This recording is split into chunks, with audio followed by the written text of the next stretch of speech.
It's time for Chappy's Tiki Bar. This episode, I'm going to make a bomb in. We're going to have Appies with Chappy by the lake, where I do some Hawaiian Turkey Meatballs. Then I make an Italian drink called a Garibaldi. I also make a cinnamon old fashioned. I'm going to do a Char Sui Chicken club. And then we're going to go out to the greatest Vietnamese restaurant of all time, Saigon Rex Vietnamese Kitchen. This is the Bomb In episode. Stay tuned for Chappy's Tiki Bar. Aloha and welcome to Chappy's Tiki Bar. I'm Chappy, this is Mookie, and that's Fred. He's a regular at my bar. So today I'm going to be making a Bahn Mi Sandwich, the Vietnamese sandwich everyone loves. But first we're going to do a drink. I'm going to make a cinnamon old fashioned. And then we're going to go to the world's best Vietnamese restaurant that just happens to be in Calgary, Alberta. It's called Saigon Rex Vietnamese Kitchen. It's the best Vietnamese food I've ever had. So we're going to start off with that cinnamon old fashioned. So basically a regular old fashioned is just rye, simple syrup, and bitters. But I made a cinnamon simple syrup. So see here how I made my cinnamon simple syrup. Aloha! Today I'm making a cinnamon simple syrup. I have my trusty Bible here. It's Smuggler's Cove Exotic Cocktails, Rum, and the Cult of Tiki by Martin K. Very simple. The recipe is just 2 cups of water, 3 6-inch cinnamon sticks halved, and 4 cups of granulated sugar. I think today I'm going to try some brown sugar. Basically, I think it'll just add a nicer flavor. So it says put the water in a saucepan, add the pieces of cinnamon stick to the water, bring to a boil over high heat, add sugar, stir in with a whisk until dissolved, about 1 minute, immediately remove from the heat, cover and let sit for room temperature for 12 hours, strain through a cheesecloth into a bowl, and then use a funnel and put into a lidded bottle or other sealable container. The syrup will keep refrigerated for several weeks. So that's cinnamon simple syrup.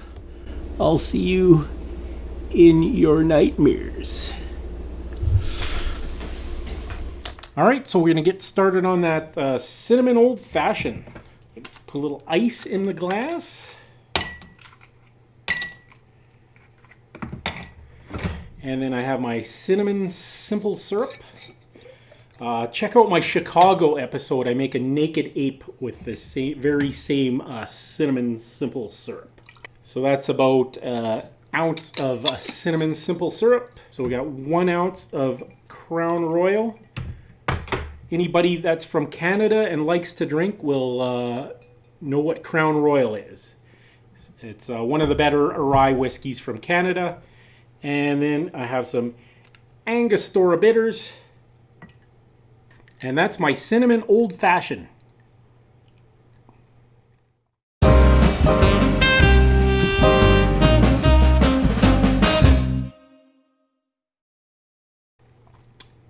So next up, we're going to head out to Saigon Rex, right here in Calgary, Alberta. We're going to get some takeout. Now, they specialize in a Lobster Pho. And that's pho spelled P-H-O. Looks like pho, but it's actually pronounced pho. So it's a traditional Vietnamese soup. The pho is usually made from beef bones, but this is lobster, and it's amazing. It's only around $20, and they give you a full-on lobster tails. So Mookie and I are going to step out for a minute and get some takeout, and we'll be back with some Lobster Pho from Saigon Rex Vietnamese Kitchen. Coming right up.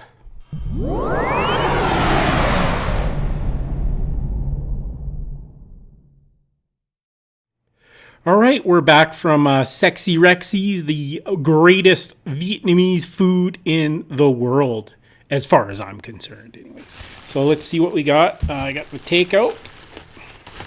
So it looks like they give you all the stuff to go on top. The bean sprouts, the basil, sriracha, some hoisin. There's a lime wedge there. Oh my God, they gave me 2 lobster tails.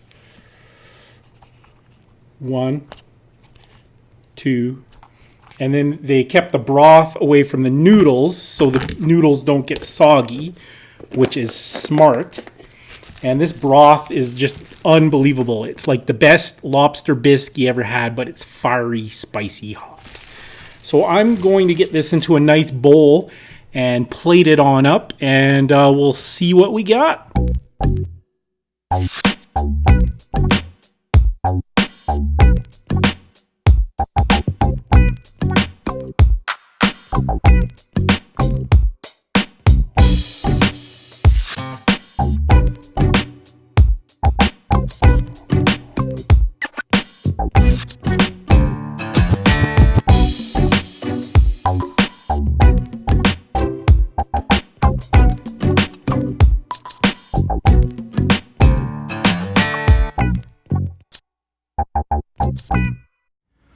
Aloha!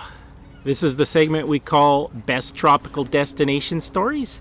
This week takes us to the Mediterranean while I was working on Princess Cruises. So I call this story Lee the D-Bag. So this tropical destination story is about my former cabin mate, Lee. Now I had 2 cabin mates named Lee. This one was from South Africa. Now you may remember I had a cabin mate named Lee in a previous Best Tropical Destination story where Lee was thrown into a Key West jail. Completely different guy. That Lee was from Manchester, England. Good guy, just a little bit misguided and seemed to always get into trouble. And I'll probably have some more stories about Lee from Manchester, England. But this is Lee from South Africa. Now, I usually change names to protect the identity, but if anybody on this ship worked with Lee from South Africa, they would know I would just refer to him as that D-bag that we worked with, and they would know exactly who it is. So there's not much point in protecting his identity because I didn't care for him much. Anyways, so this is the first of many incidents. So while I was living with Lee, he was seeing a youth coordinator on the ship, and he actually caught a case of crabs from her.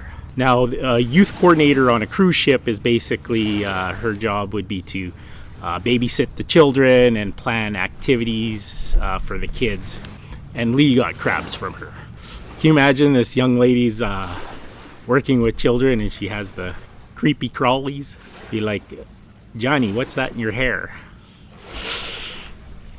So I'm sharing this little cabin with Lee. We got bunk beds, confined spaces, and he actually asked me if I would look at his pubes. So I inspected his intimate area, and sure enough, I could see some movement in the bush. So I told him he needed to go see the ship's doctor immediately. Now, Lee didn't want to go see the doctor because the only doctor on board was a female doctor, and he said he would probably be embarrassed. However, I insisted that he go because I told him it was a health issue, and I threatened to request a new cabin mate if he didn't go see this female doctor on board. He reluctantly agreed, and she prescribed him some shampoo for his nuts. However, the dumbass decided to call in sick for work that night. Now, the way the living arrangements work on the ship is if you work in a certain department, they assign cabins for that department. So everybody you work with, they live all around you. So you work and live with the same people. It's a really small, tight-knit community, and any kind of gossip is just going to spread like wildfire. So by the time he had called in sick for work, the entire casino knew about his little crustacean problem. So I went to work, and now how the casino works is like if you're a dealer, you just go in and you go inside the pit, and inside the pit is a podium with a clipboard and the schedule. How the schedule works is they have like a list of the dealers and then a list of the tables going sideways. So you look up your name and then you go across and see what table you're going to be dealing cards at, or blackjack or roulette or craps or whatever. And so say you find your name, and then you move horizontally, and you see BJ6. That means you're gonna go deal blackjack on table number 6. And then if somebody calls in sick, the pit boss is gonna find the person's name and just write all the way across in the boxes that's supposed to be the tables, sick. So we write sick like 20 times across this list. Now at the time, Monkey was our pit boss, and he was a bit of a smart ass. So instead of writing sick all the way across the schedule, he drew little tiny pictures of Dungeness crabs all across the schedule for every dealer to see beside Lee's name when they came to look at their schedule. So that was quite amusing.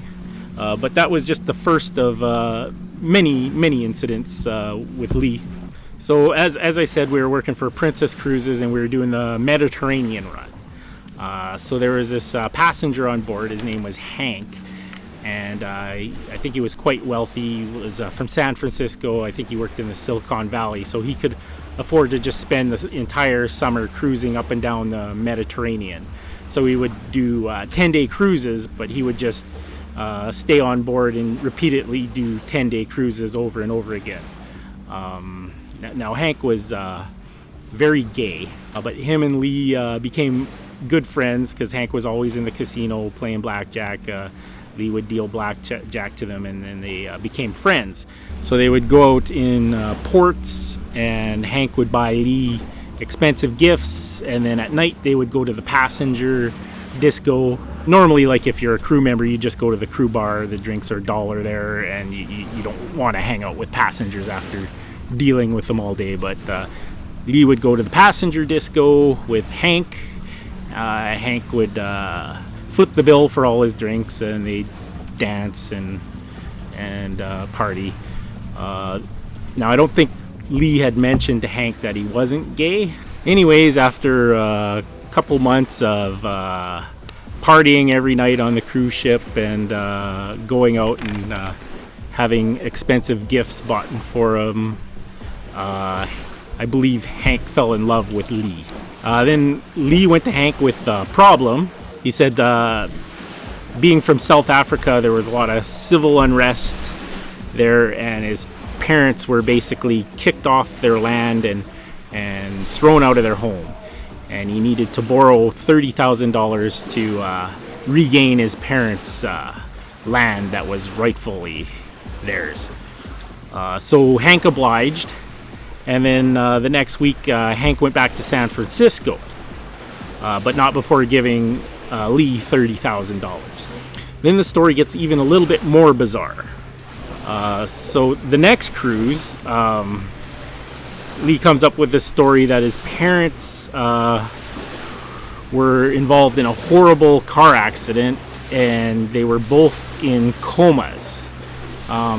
Just the fact that they were both simultaneously in comas, I thought was a bit of overkill, but that was his story. So Lee had arranged for Princess to fly him home on the very next port. Now, my friend Robin, who also worked in the casino, she had went around to all Lee's coworkers and collected $50 each to raise some money for his expenses for going home to see his parents for the last time as they were in the hospital dying. I think she had raised about $2,000 for Lee, not knowing he had just scammed Hank out of $30,000. So Lee gladly took the $2,000 from his hardworking coworkers, went back to Johannesburg to tend to his dying parents. Now, one of Lee's best friends in the casino, which wasn't me, I just lived with him, was very, very worried. So when we got to Miami, she had called his house in Johannesburg just to see if his parents were still alive or what was going on. And it was a miraculous recovery because the mother answered the phone. She said Lee wasn't available to talk right now. He was out with his fiance, and they were shopping for a wedding dress. Maybe a $30,000 wedding dress. I don't know. But anyways, that was the last I had heard from Lee the D-Bag. So that's my best tropical destination story from the Mediterranean. If you have any good tropical destination stories, send them to me. I'll read them on my show. Send them to chappiness@yahoo.com. Coming up next, we're going to have Appies with Chappy by the lake. Appies with Chappy by the lake. Aloha and welcome to another edition of Appies with Chappy by the lake. Today I'm making Hawaiian turkey meatballs. So I got some turkey meatballs from M&M. I just had them baked off in the oven, 400 degrees for 10 minutes. I'll just go grab them. So I got them nice and browned. So in my pot, I'm just going to put some pineapple juice in. And then I just mixed up a slurry with cornstarch and water. You want to make sure all the lumps are out. That's going to thicken up the pineapple juice. And then for sweetness, I'm going to add a little bit of plum sauce. And then I'm going to add some pineapple chunks. And then we're going to heat that up till it's nice and thick, like a goopy Chinese food. And then we're going to have some Hawaiian turkey meatballs. Alright, those Hawaiian meatballs look pretty good. We'll tear into them in a minute. But of course, with Appies with Chappy by the lake, we need a beverage. So I'm going to make a Garibaldi. It's named after Giuseppe Girabaldi. He was a general that united southern and northern Italy. So it's just oranges and Campari. The Campari represents northern Italy, and the oranges represent southern Italy. So very easy to make. It's got a little bit of Campari.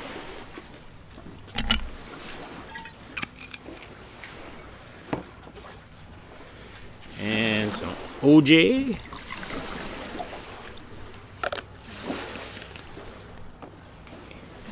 And this is going to be quite a pretty drink. So we're going to give that a stir. And then I'm going to attempt to layer it. We'll see here. So what I'm going to do is I have my cocktail shaker. And I'm just going to take some orange juice and aerate it. So this is called a dry shake, so there's no ice in it.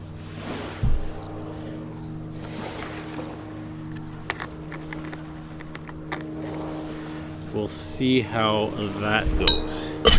So you just want to shake the heck out of it. So you can also, if you have a juicer that juices fresh oranges, you're going to get that frothiness anyways. Or you could just take orange juice and put it in a blender. I don't even know if this is going to work, but let's see.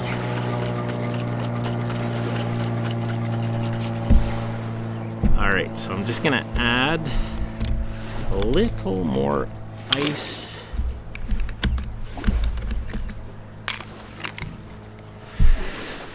And then I'm going to take a spoon to try to get that layered effect, but we will see.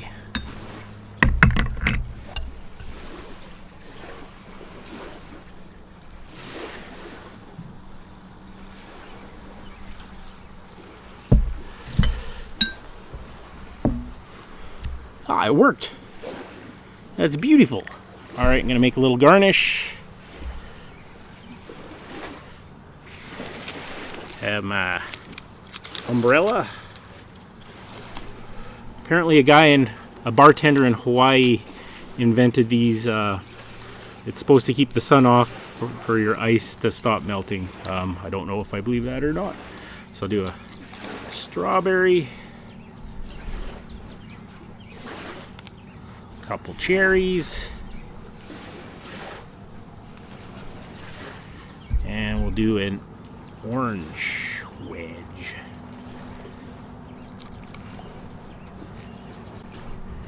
And that is just a beautiful drink. So we're going to give those turkey meatballs a try.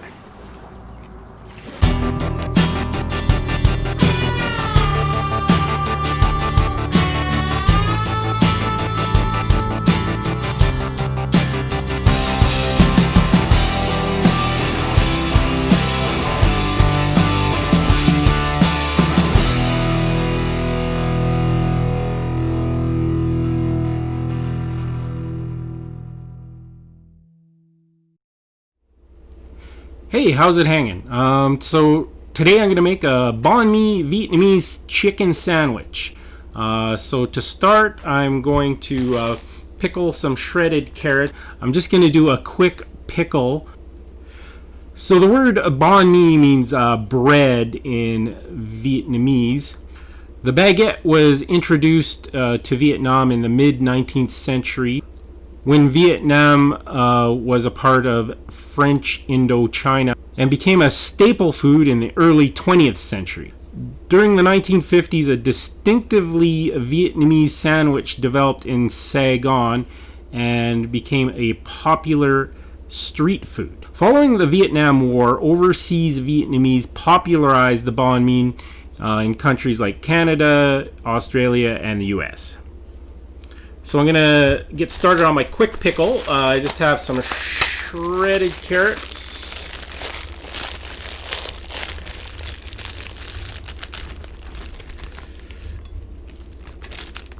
And I'm putting it on sort of a platter so I get a lot of surface area, but I want a little bit to catch the water that's going to come out. So I'm just going to cover it with a lot of coarse salt to start the pickling process. Now don't worry about the sodium because we're going to rinse the salt off later. So I'm just going to let it sit in the salt for a couple hours. All the liquid's going to come out. I'm going to rinse it off, and then I'm going to heat up a mixture of vinegar and sugar, and that's going to be my quick pickling juice. So I'll get started on that in 2 hours. So I'm just going to let these carrots sit, and then I'm going to do my marinade for my chicken thighs that I'm going to use on my Bahn Mi Vietnamese chicken sandwich. So stay tuned for that. Alright, so I'm just going to marinate my chicken for my Bahn Mi. I have some boneless, skinless chicken thighs. My marinade's very easy. I just have some Chinese barbecue Char Sui seasoning. You've seen me use this many times on the show. So the instructions are just add a packet of seasoning mix to a half cup of water. Mix thoroughly. Marinate 1.5 pounds of meat for a minimum of 4 hours, or overnight is best. So again, that's Chinese barbecue Char Sui. It actually says right on there, taste the flavor of Hawaii. So I mixed it with the water, and it has like some kind of red food coloring in it, so it's gonna make the chicken nice and pink on the outside. So I got my boneless, skinless chicken thighs, and I'm just going to add the marinade and let that marinade overnight.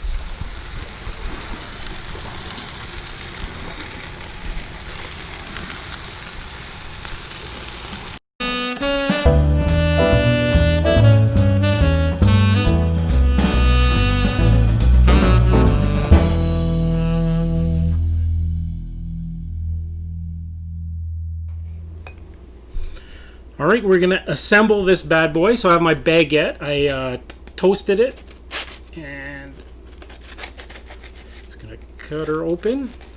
So we're going to give it a good slathering of mayonnaise. Now here's the secret to a good Bahn Mi sandwich. Don't tell anyone. It's Maggi sauce. So it's sort of like a soy sauce. It says Maggi seasoning. So I'm just gonna sort of drizzle it on top of the mayonnaise, nice and light. So there you go. Next up, I got my cucumbers. I kind of just cut them the size of the sandwich. And then my carrots, so I pickled them in coarse salt. I let all the water drain out. Then I thoroughly rinsed the salt off. And then I let them soak in red wine vinegar and sugar. So it's sort of like a sweet little pickle. And last but not least, the boneless, skinless chicken thighs. I marinated them overnight in the Char Sui marinade. And then I put them on the grill. I got some nice char on there. And that's my Bahn Mi Sandwich.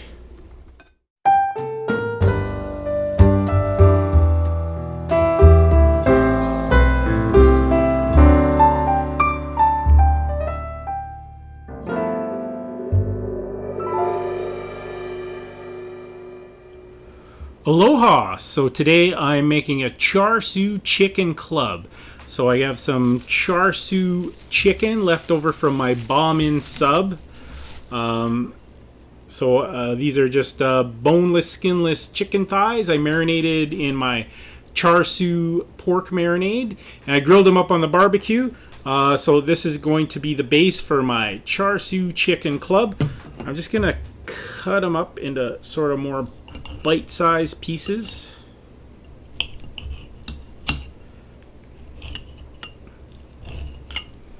Alright, there you go. And I toasted off some nice rye bread. Love rye bread. I'm gonna give it a good slathering of mayonnaise.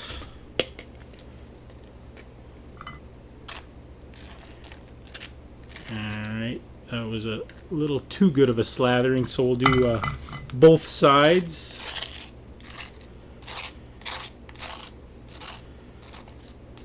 On my cooking show, they say crust to crust is a must when you're putting mayonnaise on. And then I'm going to do my same trick that I did for my Bahn Mi Sub. I'm going to put a little dose of the Marinade sauce on it.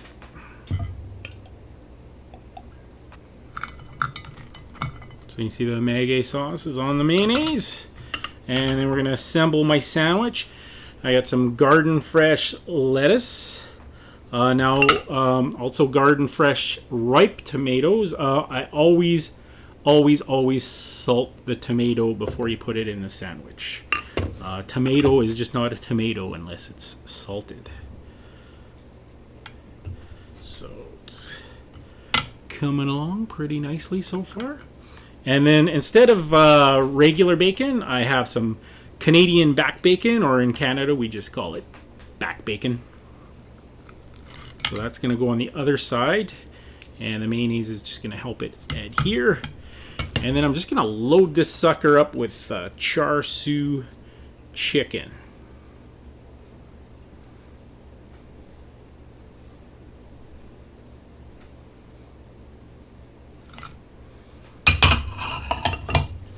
Okay, that's where we're at so far. And I'm going to put it together. And I think we'll just cut it diagonally, just because that's the way I like it.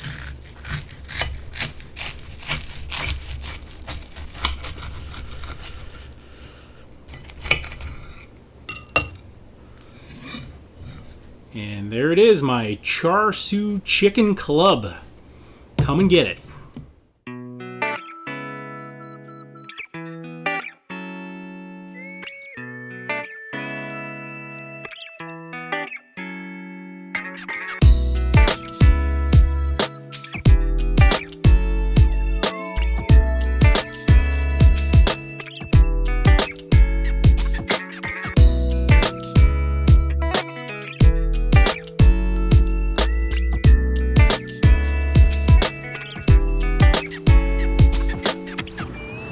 Thanks for watching Chappy's Tiki Bar. Make sure you hit the subscribe button below. It's just down there. I can't reach it. Please just hit it for me. It's not going to cost you anything. So make sure you subscribe, give me a like. And this is Chappy saying, life is hard. That's just the way it goes. But sometimes it goes the other way. We'll see you next time on Chappy's Tiki Bar.